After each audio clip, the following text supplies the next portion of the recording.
그러는 에서와 야곱이 20년 만에 형제간의 그 상봉을 이루게 되고, 그리고 피해를 준 야곱의 입장에서는 피해를 입은 형이 그 감정이 얼마나 누그러져서 자기와 좋은 감정으로 만날 수 있을까? 혹시 형이 나를 해코지하고 형이 보복하고 복수하려고 하면 어떨까 하는 그런 아주 긴장된 마음이 있었었는데, 다행스럽게 두 형제가 화해하게 되는 것을 보게 됩니다. 야곱이 다시 이제 고향으로 돌아가는데, 아무래도 고향으로 돌아가려고 하니까 형 에서가 자기에게 역시 원한을 갖고 복수하려는 마음을 가지면 어떨까라는 불안함에 앞에 이미 특사를 좀 보내고, 그리고 양떼와 소떼, 나귀 이런 것들을 예물을 잘 많이 준비해서 여러 대로 자꾸 그 에서를 먼저 보게 하고, 그리고 자기들은 뒤에 남아있다가 마침내 나중에 야복강변에서 야복강 저편으로 자기의 4명의 아내와 11명의 아들과 1명의 딸을 다 건네보내고 자기 모든 가축들도 다 보내고 난 다음에 야복강에 홀로 남았었죠. 그 홀로 남은 야곱에게 하나님의 사자가 찾아왔습니다. 그래서 밤새도록 씨름을 했습니다. 천사가 이길 수 없어서 야곱의 이 엉치표를 부러뜨려서 위골됐습니다. 그러고서 가려고 하니까, 못 가게 하니까, 나를 축복하지 않으면 절대로 제가 당신을 가지 못하게 하겠습니다.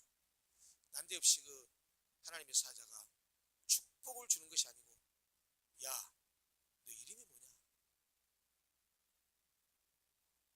그 이름을 대답하는 것을 통해서 야곱은 자기 자신의 존재의 모습을 깨닫고 고백하죠. 예, 저요, 제 이름은 평생 동안 속이고 살아왔다는 의미를 가진 속이는 자, 붙잡는 자 야곱입니다 라고 대답하면서 자신의 그동안의 삶의 잘못된 부분들을 고백하고 자백합니다.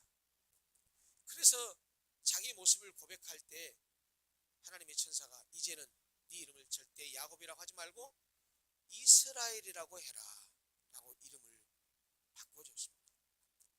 이름을 바꾼다라는 말은 지난주에 말씀드렸듯이 존재의 전환, 존재의 변화를 의미합니다. 남을 등쳐먹고 사기치고 내 유익을 위해서라고 한다면 수단 방법을 가리지 않고 살았던 과거의 인간 야곱에서 이제는 하나님과 겨루어 싸워 이겨서, 사람과 겨루어 싸워 이겨서 이제는 하나님과 싸우다가 위골이 돼서 절뚝거리게 된 야곱이 이제는 평생을 내 꾀와 내 잔꾀와 내 지혜를 의지하는 것이 아니고 이제는 절름발이가 된 내가 여호와 하나님을 의지하고 살아야 되는구나 라고 하는 것을 깨닫고 야곱에서 이스라엘로 완전히 존재가 변화된 모습을 우리가 지난주에 살펴보았습니다. 문제가 다 해결된 것은 아닙니다. 분명히 야복강변에서 야곱이 하나님을 만났지만, 그래서 존재의 변화가 됐지만, 나는 변했지만 에서가 변한지 안 변한지를 어떻게 알겠습니까? 그런데 먼저 보낸 특사들이 와서 군대를 400명이나 이끌고 오고 있다고 합니다. 야곱은 여전히 불안했습니다. 형과의 만남을 앞둔 야곱은 형의 감정이 어떻게 변하는지를 전혀 알 수 없었기 때문에 불안하고 초조하기만 합니다. 저 400명이나 되는 훈련된 군사들을 데리고 온다고 하니 우리를 아마 싹쓸이해버리고 다 죽이려고 하나 하는 그런 불안함도 있었을 것입니다. 야곱이 기지를 발휘합니다. 자기의 가족들을 나눕니다. 맨 먼저 앞에는 여종들 둘이 있었죠. 빌하와 실바. 그 빌하와 실바, 그리고 빌하와 실바에게서 낳은 자녀들을 맨 앞에 세웁니다. 그 다음에는 레아와 그 아들들을 뒤에 세웁니다. 맨 뒤에는 자기가 가장 사랑하는 아내 라헬과 요셉을 맨 뒤편에 위치하게 합니다. 가족들을 때를 나누는 걸 보면 야곱이 누구를 가장 사랑하는지를 알게 합니다. 왜 이렇게 때로 나눴을까요? 적이라고 생각합시다. 에서를 적이 와서 만나게 되면 누가 맨 먼저 싸울까요? 맨 앞에 있는 사람이 싸울 거 아닙니까?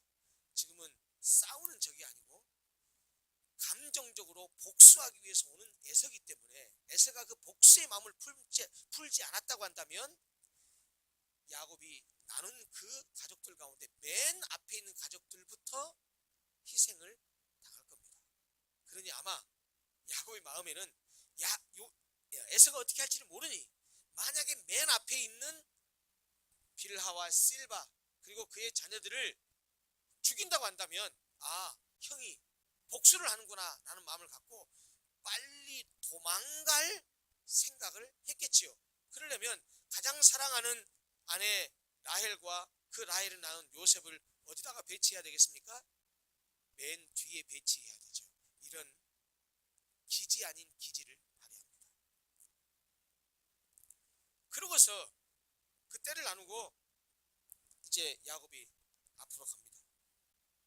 갔는데 맨 앞에 있는 그 종의 자녀들에게 그 군사들이 와서 사람을 죽이거나 위협하거나 그러지를 않습니다. 그래서 야곱이 이 가족들 앞으로 가서 에서 앞에 엎드려서 절을 합니다. 갈 때 어떻게 갔을까요? 걷는 모습이 어땠을까요? 절뚝거렸을 겁니다. 하나님의 사자와 씨름하다가 그 사자가 이 옛날 성경에는 환도뼈로 변형이 되어 있죠. 이 엉치뼈, 요즘 말로 말하면 골반뼈, 허벅지뼈입니다. 여기를 위골시켰단 말이죠. 깨졌단 말이죠. 그러니까 절면서 갑니다. 절면서 이렇게 에서에게 갑니다. 에서가 아마 형이 저 때려 죽일 놈, 내 축복을 뺏어간 놈, 나를 속였던 놈, 그렇게 감정이 있었겠지만 어쩌면 절뚝거리고 나오는 야곱을 보면서 형으로서 아무리 동생에 대해서 그런 감정이 안 좋지만 절뚝거리고 오는 야곱을 보면서 시근한 마음을 가졌을지도 모르겠습니다. 아무튼 에서 앞에 간 야곱이 7번이나 땅에 엎드리면서 절을 합니다. 이것은 지난날의 잘못을 깊이 뉘우치면서 형의 용서를 구하고 나 형하고 다시 잘 지내고 싶어. 그러나마 화해의 몸짓이었을 것입니다. 성경을 보면 에서가 행동으로 자신의 감정 변화를 표현합니다. 성경이 이렇게 말합니다. 에서가 달려와서 그를 맞이하여 안고 목을 어긋맞추어 그와 입맞추고 서로 우니라. 우리가 반가우면 막 달려가서 와락 끌어안잖아요. 와락 끌어안고 지금 목을 어긋맞힌 거예요. 그러면서 와락 끌어안고 그냥 너무 반가우니까 얼굴에다 대고 여기저기 막 뽀뽀를 했겠지요. 그러면서 그 복받치는 감정이 올라와서 서로 웁니다. 사실 저는 이 장면만 봐도 이미 에서와 야곱은 화해된 것으로 보입니다. 이미 행동으로 에서가 자기의 마음이 녹았음을 보여준 것이죠. 한참을 울다가 야곱과 함께한 사람들이 눈에 들어오니까 에서가 묻습니다. 저 사람들 누구냐? 라고 묻습니다. 그랬더니 야곱이 형에게 이 사람들은 하나님께서 나에게 은혜로 주신 선물입니다. 라고 자기의 가족들을 소개합니다. 소개하니까 맨 앞에 있었던 빌하와 실바 그리고 그의 자녀들이 와서 에서에게 절합니다. 그러고 나니까 또 누가 갔을까요? 레아와 그의 아들들이 가서 또 절을 합니다. 맨 마지막에 라헬과 요셉이 가서 절을 합니다. 소개한 것이죠. 그러니까 우리나라 정서로 생각하면 에서가 이 야곱의 아들들에게는 누굽니까? 누굽니까? 큰아버지잖아요. 이 아들들은 에서에게 조카고요. 큰아버지에게 지금 처음 만난 거예요. 처음 만난 쌍둥이 큰아버지에게 절을 하면서 인사를 했습니다. 그 인사를 마치니까 에서가 또 한 가지 질문을 또 합니다. 야, 내가 오다 보니까 네가 보냈다고 하는 엄청난 이 짐승들이 많은데 그건 다 뭐냐? 라고 묻습니다. 그랬더니 형님, 그것은 형님에게 드리는 선물입니다. 동생아, 괜찮아. 나도 살 만큼 살아. 나도 이런 거 충분히 많아. 괜찮아. 네 것은 그냥 네가 가져. 라고 말하니까 야곱이 강력하게 권합니다. 강권합니다. 요지는 뭐냐? 형이 만약에 나를 용서했다면 용서한 표시로 이것 좀 받아주십시오. 라고 말합니다. 그러니까 지금 야곱의 머릿속에는 다른 아무런 관심이 없어요. 형으로부터 용서받고 싶은 거예요. 그만큼 자기의 잘못을 통렬하게 뉘우치고 통렬하게 지금 깨우치면서 형님 용서해 주세요. 형님이 진짜 아까 어금 맡기고 서로 엉엉 울었지만 나 진짜 용서했다면 제가 드리는 이 예물 받아주세요. 라고 말합니다. 야곱이 이르되 내가 형님의 눈앞에서 은혜를 입었사오면 청하건대 내 손에서 이 예물을 받으소서. 내가 형님의 얼굴을 배운즉 하나님의 얼굴을 본 것 같사오며 형님도 나를 기뻐하심이니이다.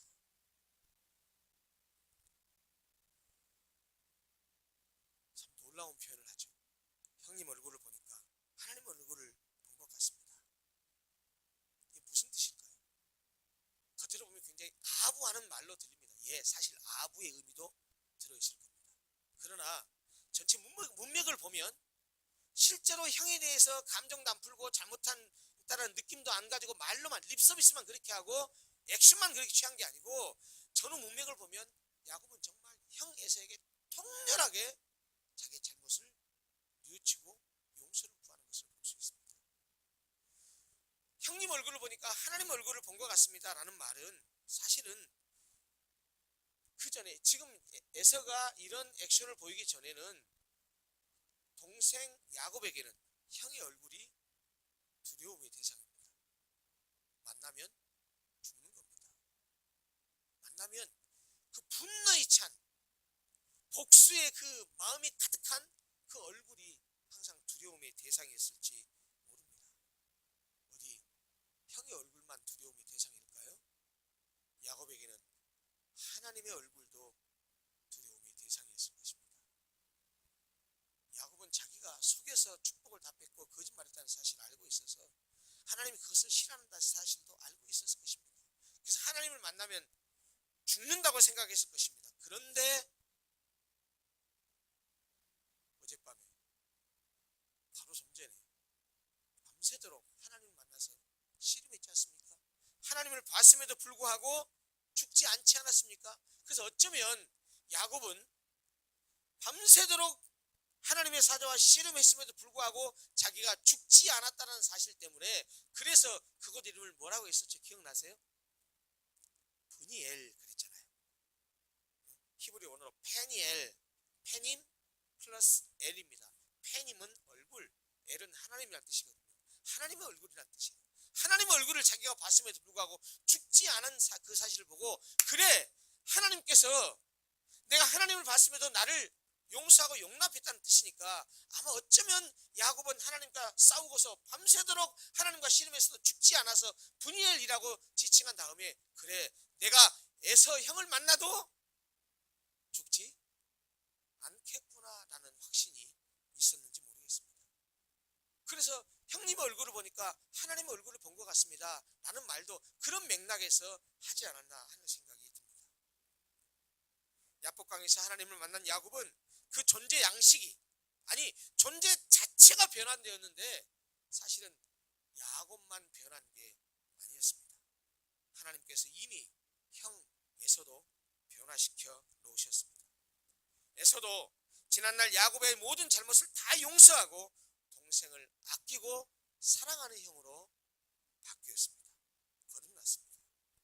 다시 말하면 야곱에게도 에서에게도 하나님께서 그들의 마음을 만져주셔서 인격의 변화, 존재의 변화를 하게 하셨다는 뜻입니다.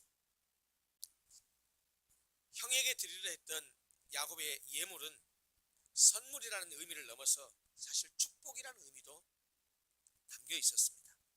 야곱이 오래전에 속임수로 거머쥐었던 그 에서의 축복을 이제 이런 예물로, 형태는 다르지만 예물로 다시 되갚는 것을 의미하는 것이었을 것입니다. 다시 말해 야곱은 에서에게 단순한 선물을 드리려는 것이 아니라 자신이 갈취했던 축복을 다시 되돌려준다는 의미로 그에게 예물을 드렸던 것으로 보입니다.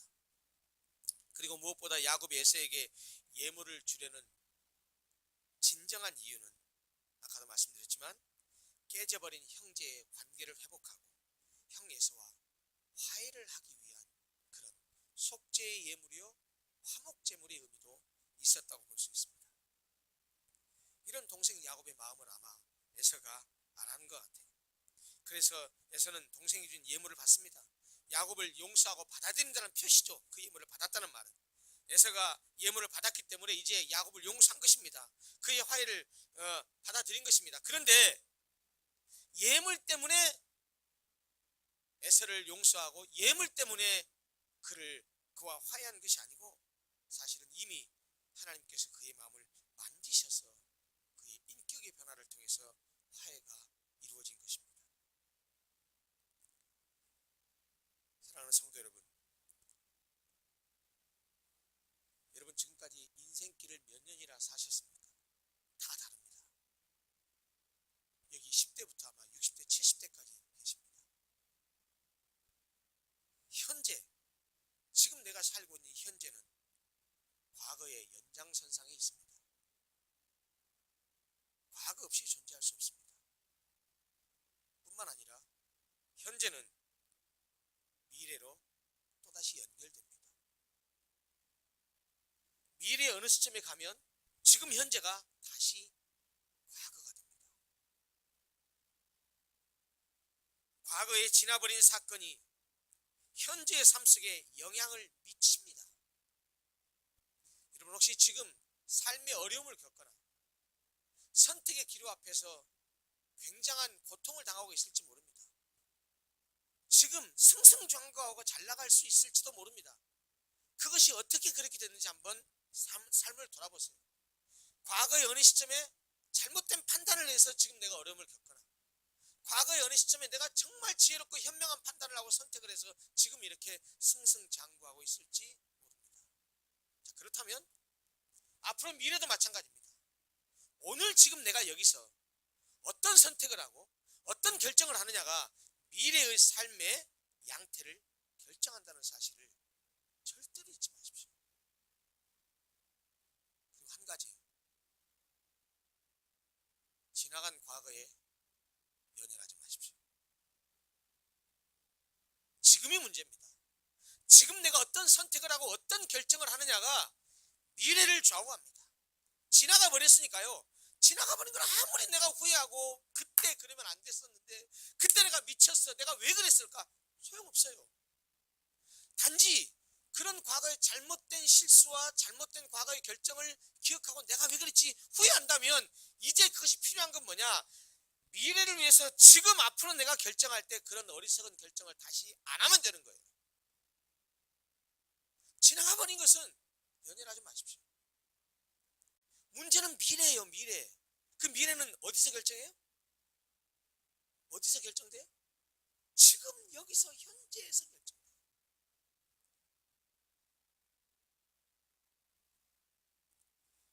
현재의 삶이 미래의 삶을 좌우하는 것을 잊지 마십시오. 자, 그렇다면 제가 무슨 말을 드리고 싶어서 이 과거, 현재, 미래 얘기를 했을까요?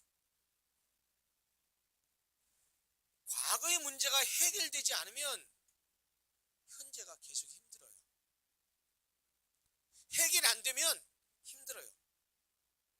이게 예를 들어서 어떤 재산 문제가 걸려 있거나 경제적인 문제가 걸려 있으면 그 해결될 때까지 여전히 내가 지금 오늘 현재에서 경제적인 어려움을 겪어요.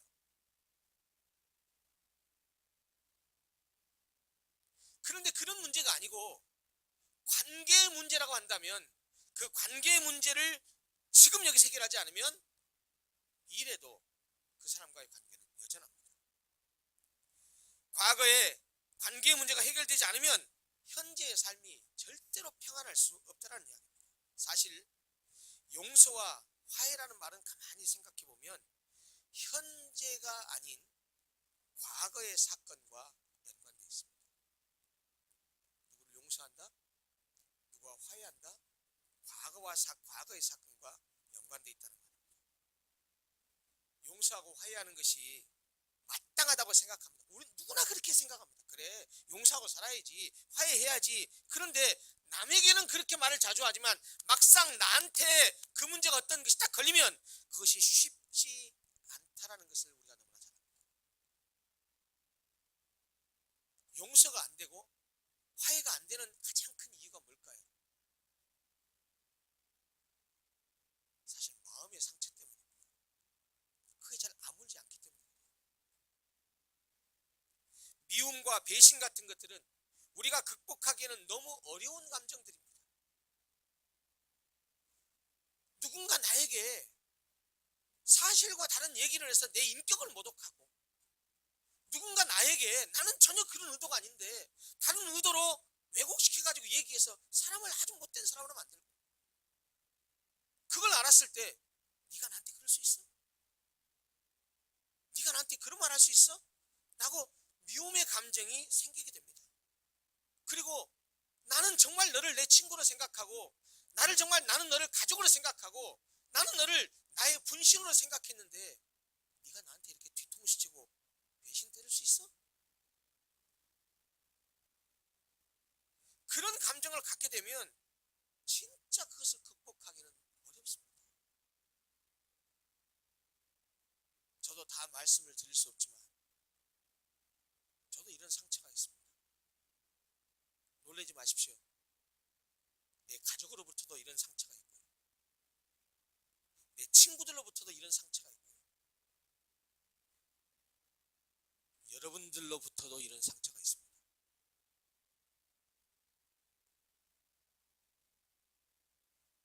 세상에 어떻게 나에 대해서 이렇게 말할 수 있을까?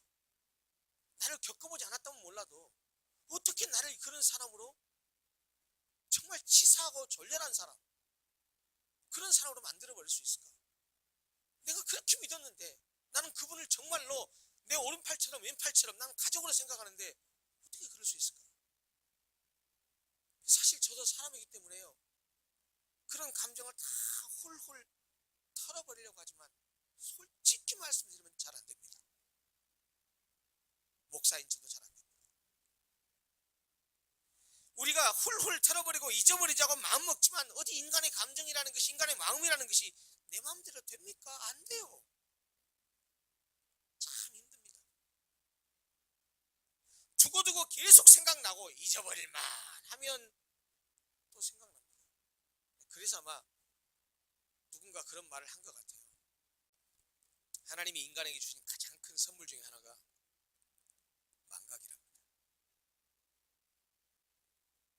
잊어버리는 거랍니다. 진짜로 누군가 나에게 막 상처 주고 막 괴롭혔던 것을 생생하게 기억하고 있으면 죽어도 용서 못할 것 같아요. 죽어도 용납 못할 것 같아요. 그런데 여러분 어떻습니까? 시간이 지나면, 또 당장의 그 순간을 딱 조금 모면하고 나면 감정이 가라앉잖아요. 그래서 저도 이제 인생을 살아가면서 지혜가 좀 생겨서 제가 그렇게 막 이렇게 올라오려고 하면 저 말을 좀 줄입니다. 그리고 시간을 벌려고 합니다. 왜냐하면 사람은요, 시간이 지나면 조금 누그러지더라고요. 어제도 막 열이 받고 막 이랬는데 그래, 감다운하자. 그리고 오늘 아침부터 일어나니까 또 많이 찾아들었어요. 우리는 때때로 마음이 아주 넓고 대범해서 다 용서하고 화해하고 이러기도 합니다. 근데 또 어떨 때는 좁쌀 영감같이 좁쌀 같은 마음이 생겨서 아주 편협한 사고에 사로잡히기도 합니다. 어떤 때는 큰 일 앞에서 통 큰 사람처럼 말하기도 하지만 아주 사소한 작은 일에 토라지고 삐지고 그렇게 하기도 합니다. 우리는 다른 사람에 대해서 아주 너그러운 마음을 가졌으면서도 동시에 자기가 직접 그 문제에 연관되면 좁쌀 영감 같은 자기중심적인 인간으로 돌변하고 맙니다. 이런 인간의 성향이 우리로 하여금 용서와 화해를 못하게 하는 것 같아요. 우리는 다 화해하고 용서하고 살자는 말하지만 우리의 본성 자체가 자기중심적인 데다가 이렇게 갑작스럽게 마음이 편협해지고 좁쌀 영감이 돼가지고 그래서 용서를 못하고 화해를 못하는 것 같아요. 어떻게 해야 될까요? 해야 되는 줄은 아는데 할 능력이 없어요. 그거잖아요. 이렇게 해야 되는 줄은 아는데 우리에게 그럴 능력이 없어요. 어떻게 해야 될까요? 사실 가만히 신앙적으로 들여다보면 용서를 한다는 것, 화해를 한다는 것 인간의 영역이 아닌 것 같아요. 우리가 할 수 있는 영역이 아닌 것 같아요. 다시 말하면 우리가 마음 먹는다고 해서 용서가 되고 화해가 되는 것은 아닌 것 같단 말이죠. 그럼 우리 영역이 아니면 누구 영역이에요? 이건 하나님 영역 같아요. 우리가 사람을 용납하고 용서하고 화해하는 것도 하나님의 영역인 것 같아요. 무슨 말이냐? 하나님께서 우리의 마음을 만져주시고 하나님이 도와주시고 우리의 마음을 변화시켜 주셔야 우리가 용납도 하고 용서도 하고 화해도 할 수 있는 것이지 우리가 아무리 우리의 능력을 하려고 해도 안 되는 것 같아요. 마치 야곱이 에서에게 화해를 간청할 수 있었던 것은 그가 하나님과 씨름하면서 용서를 체험했기 때문에 그가 용서를 바라고 기대할 수 있었던 것처럼 사실 우리도 일상을 살아가면서 화해하고 용서하고 용납하는 것 자체는 하나님께서 우리의 마음을 만져주시지 않으면 불가능한 것 같아요. 하나님께서 야곱의 마음을 만져주셨기 때문에 그렇기 때문에 에서와 야곱이 화해할 수 있었고 에서도 변화되고 야곱도 변화되어서 그들이 서로 화해할 수 있었던 것이지 그렇지 않았다고 한다면 에서의 그 복수심 그리고 야곱의 그 못된 그 성품 그 안에서는 절대로 화해할 수 없었을 것이라고 생각합니다. 여러분 우리가 누군가 나에게 상처 준 사람을 용서하지 못하고 마음에 계속 가지고 있으면 우리 자신이 힘듭니다. 내가 예를 들어서 어느 집사님, 권사님 막 미워해요. 물론 사람은 이 영적인 동물이라 내가 미워하면 저 사람도 내가 미워하는지 알까요? 모를까요? 대충 다 합니다. 다 합니다. 그런데 제가 좀 고단수라 미워하는 것을 감쪽같이 속이면서 정말 겉으로는 천사처럼 말하면서 이렇게 가지고 이중플레이를 한다고 칩시다. 그럼 저 사람은 모른다고 칩시다. 상대가 모르니까 내가 미워해도 저 사람은 참 힘들 거 없어요. 누가 진짜 힘들죠? 그 미워하는 내가 힘듭니다. 게다가 우리가 용서하지 못하는 사람 가운데 누구를 용서하지 못하기도 하냐면 자기 자신을 용서하지 못하기도 합니다.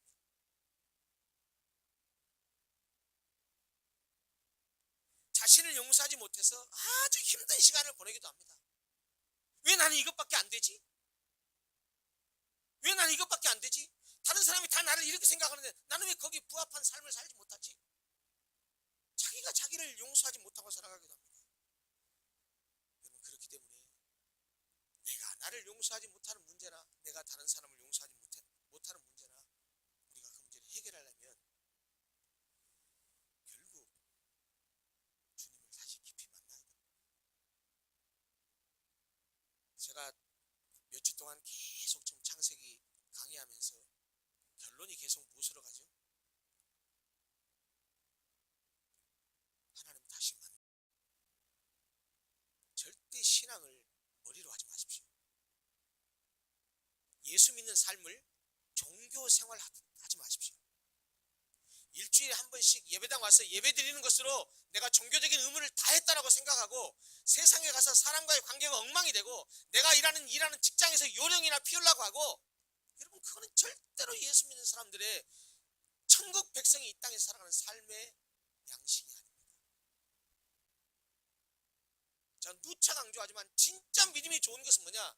교회 안에서가 아니고 세상 속에서 안 믿는 사람 그리고 먼저는 제일 찾아오는 가족들 친척들, 친지들, 친구들 그 사람들과 함께 어우러져 살면서 하나님 백성답게 하나님 나라의 백성으로서 살아가는 것이 그게 진짜로 신앙 있는 사람들의 삶의 모습입니다. 그러기에 신앙인들은 사람과의 관계를 잘 해야 됩니다. 배려하고 사랑하고 용납하고 용서하고 품어주는 그런 관계를 잘 해야 됩니다. 사실 예수님이 나를 십자가에 피 흘려 죽어주시면서 용서했다는 그 용서의 사실을, 그 복음의 말씀을, 그 십자가의 도를 내가 깨닫고 알고 믿는다고 한다면 내가 용서받은 그 사랑으로 용서하지 못할 사람 아무도 없습니다. 내가 예수 그리스도와 막혔던 담을, 하나님과 막혔던 담을 예수 그리스도를 통해서 그 막혀진 담이 헐어져 버리고 다시 하나님과 화목된 존재가 되었다고 한다면 나와 다른 사람들 사이에 가로나무에 있는 이 장벽을 그 예수님의 사랑으로 헐어버리고 내가 하나님과 하나가 됐던 것처럼 그 사람과 다시 하나가 되는 것이 어려운 일이 아닙니다. 무엇으로요? 예수 그리스도의 그 희생의 죽음을 믿는 믿음. 야곱과 화해한 에서는 동생 야곱에게 자기가 동행할 테니까 자기 집으로 같이 가자고 합니다. 야곱이 정중히 사양합니다. 내가 천천히 뒤따라가서 형님 계신 곳으로 찾아뵈러 가겠습니다. 그랬더니 상황을 이해하고 그러면 내가 종좀 가사 도우미 몇 사람 좀 주고 갈까? 아니요, 괜찮습니다. 형님 먼저 가십시오. 저 뒤따라가겠습니다. 에서가 먼저 떠납니다. 자기 집으로 돌아갑니다. 그리고 야곱은 그곳에 쉴 터전을 마련합니다. 집도 짓고 가축의 우리간도 잠시 지어서 거기에 머물게 됩니다. 그곳 이름을 숫곳이라고 말합니다. 그 후에 사실 세겜으로 다시 옮겨가서 그곳 땅을 조금 산 다음에 그곳에 제단을 쌓고 그 이름을 엘로헤 이스라엘이라고 부릅니다. 하나님은 이스라엘의 하나님이시다. 전능한 하나님은 이스라엘의 하나님이시다 하는 그런 뜻입니다. 그렇게 했던 이유는 먼 타향에 가서 20년 동안 나그네 생활하다가 다시 가나안에 정착하게 된 것에 대한 감사의 고백이었습니다. 여기까지 돌아올 때까지 인도하신 하나님에 대한 감사의 표현이었습니다. 여러분 기억하십니까? 20년 전 고향을 떠나서 타국으로 갈 때 황량한 들판에서 베델로 찾아오신 그 하나님께 이렇게 기도했었습니다. 평안히 아버지 집으로 돌아가게 해주십시오. 그러면 하나님 당신은 나의 하나님이 될 것입니다. 내가 소득의 10분의 1을 하나님께 드리겠습니다 라고 그렇게 서원했던 적이 있었습니다. 그 서원대로 평안히 아버지 집으로 돌아오게 해주십시오 라고 기도했는데 그 기도가 응답된 것입니다. 그때 하나님이 나와 함께 하시면 여호와는 나의 하나님이 되실 것이라고 서약했던 대로 야곱은 세겜성 앞에 그렇게 제단을 쌓았는데 그 제단의 이름을 엘로헤 이스라엘이라고 말하는 것 자체가 그 서약에 대한 이름이었습니다. 그 서약을 실행한 것이었습니다. 사랑하는 성도 여러분, 요즘도 재산 상속 문제로 한 가정이 풍비박산나고 형제들끼리 원수처럼 지내는 경우를 종종 봅니다. 인간은 자신의 이익과 무관한 일에 대해서는 무관심하지만 조그만 이해관계라도 얽히면 피 튀기는 싸움을 합니다. 에서와 야곱 사이에 벌어졌던 불화도 역시 이해관계에서 얽힌 분쟁이었습니다. 쉽사리 해결될 수 있는 성격의 것이 아니었습니다. 그런데 원수가 되어버린 야곱과 에서가 20년 만에 만나서 서로 용서하고 화해했습니다. 총뿌리를 겨누고 있었던 남북의 정상들이 손을 붙잡고 화해를 다짐하고 평화를 다짐했습니다. 야곱이 에서가 이렇게 화해할 수 있었던 것은 야복 강가에서 나타나신 하나님과의 만남을 통해서 가능했습니다. 야곱이 철저히 낮아져서 하나님의 도우심만이 자신의 당면한 문제를 해결할 수 있다고 확신하고 기도함으로써 형 에서와의 화해의 길이 열렸던 것입니다.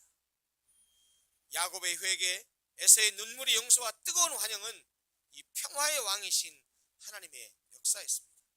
야곱과 에서의 화해는 기도를 통해서 하나님과의 관계가 먼저 회복되고 그분의 주권을 인정할 때 모든 문제들이 해결되었습니다. 사랑하는 성도 여러분, 우리는 인생을 살아가면서 우리 주변의 사람들에게 상처를 주기도 하고 상처를 받기도 합니다. 보통 우리는요, 내가 다른 사람에게 알게 모르게 상처를 준 것은 기억을 못합니다. 아니, 상처 주었다는 사실조차 모릅니다. 받은 상처는 꾸역꾸역 쌓아놓고 기억합니다. 주변 사람들에게 그렇게 상처를 주고받고 사는데, 저는 그것이 이 땅의 삶을 살아가는 인간이 경험하는 아주 자연스럽고도 당연한 현상이라고 생각합니다. 우리가 남에게 상처를 줄 때 내가 저 사람한테 상처 줘야지 작심하고 상처 줍니까? 그렇지 않아요. 조그마한 말실수, 조그마한 행동 하나가 다른 사람에게 비수처럼 꽂혀서 상처가 되기도 합니다. 역으로도 마찬가지입니다. 나에게 비수처럼 뭐가 꽂혀서 나에게 상처가 되기도 합니다. 여러분, 그러니 이렇게 대분하게 생각하십시오. 상처를 주는 것이나 상처를 받는 것은 인간사에서 다반사예요. 어떻게 보면 당연한 일이에요. 문제는 뭐냐? 그걸 어떻게 해결할 것이냐입니다. 상처를 주기도 하고 상처를 받기도 하는데 그것을 어떻게 해결하느냐가 문제지, 상처를 주고받는 것은 그다지 특별한 일이 아닙니다. 꼭 기억하십시오. 다른 사람들과 더불어 살아가는 우리에게는 관계가 무엇보다 중요합니다. 관계가 깨지면 안 됩니다. 여러분, 돈은 손해봐도 관계는 깨뜨리지 마십시오. 내가 차라리 금전적으로 좀 손해보더라도 그 사람과 맺어온 관계는 깨뜨리려고 하지 마십시오. 아예 왼수처럼 살 생각이 아니시라면 그냥 금전적으로 손해보고 마십시오. 금이 가거나 관계가 깨어졌다면 반드시 다시 화해하고 회복해야 됩니다. 그냥 그 관계를 그대로 놔두십시오 마십시오. 어떻게 회복할 수 있을까요? 우리 힘으로 안 됩니다. 진짜로 인간의 능력으로 안 됩니다. 예수님의 용서, 예수님의 사랑이 나를 지배해야 됩니다. 그러니까 용납해야 되고 용서해야 될 사람이 있으면 용서하려고 하지 마시고, 하나님, 주님께서 나를 용서하시고 주님께서 나를 사랑하신 그 사랑을 좀 깊이 각성하게 하시고 그 사랑이 내 마음에 풍성하게 넘치게 해주십시오 라고 그걸 위해서 기도하십시오. 성령님에게 내 안에 화해의 영을 주셔서 내가 얼마나 큰 죄인인지, 내가 얼마나 큰 용서를 받았는지 하는 것을 깨닫게 해주십시오 라고 기도하십시오. 그래서 주님의 사랑이, 성령이 우리를 지배하고 다스리면 그때는 우리가 용서할 수 있고 화해할 수 있게 될 것입니다. 사랑하는 성도 여러분, 사랑하고 삽시다. 미워하고 원수적으로 살기에는 인생이 너무 짧습니다. 사랑하고 품어주고 용서하고 배려하고 살아가는